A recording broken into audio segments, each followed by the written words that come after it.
Today, I want to talk to you about your sewing, specifically your garments that look homemade and how to finally, once and for all, ditch that look. I have just 3 tips for you that if you, maybe 4, if you implement them, I promise you your garment will go from, oh, you sewed that, to your friends saying, there's no way that you sewed that. The biggest key to having a garment that does not look homemade is to avoid having any serging being seen at first glance. On your next trip to a store, you will notice that there is absolutely no visible serging at the armhole, at your neckline, at the hem. And that is such an easy way to adopt that into your home sewing. So instead of just simply serging your hem, rolling it up, and top stitching it, all you're going to do is double roll that hem and stitch it in place. This will give you a beautiful clean look, no frayed edges. So tip number 1, wherever possible, I know it does not apply to all styles, but wherever possible, ditch the all-in-one facing and instead embrace the almighty self-bias finish. That is the most modern look right now. All the garments out there, if you go to the store, do apply the bias finish. I think it's a lot quicker, cleaner, and less fussy than the big, huge bib that we used to sew in on the inside. Tip number 2, reduce your seam allowances. Now, the industry standard seam allowance is just 1 centimeter. That allows the seams to press open nicely without extra bulk and for your garment to hang nicer.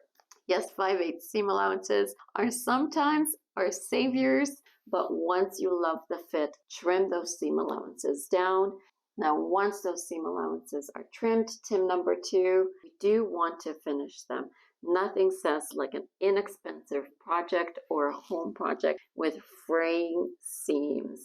There's plenty of other ways to finish a seam if you don't have an overlock. One of them is the clean finish, the French seam finish, or quite simply just a bound seam. If applicable, always double check before you do any of these things so you don't add additional bulk to your project. Now that we've reduced our seams, what I want you to do is the opposite with your hem. I want you to increase them. The bigger hems allow your garment to hang nicer. So when I was in school, we were taught nothing less than 5 centimeter, which is a whopping 2 inches. And nothing says an inexpensive garment like a tiny little hem. The reason why manufacturers do tiny little hems is because it reduces their use of fabric. You, on the other hand, are worth it. And we are going to increase our hems. A bigger hem helps to weigh your garment down, and it helps it to hang nicer, especially pant legs, coats, jackets, you name it.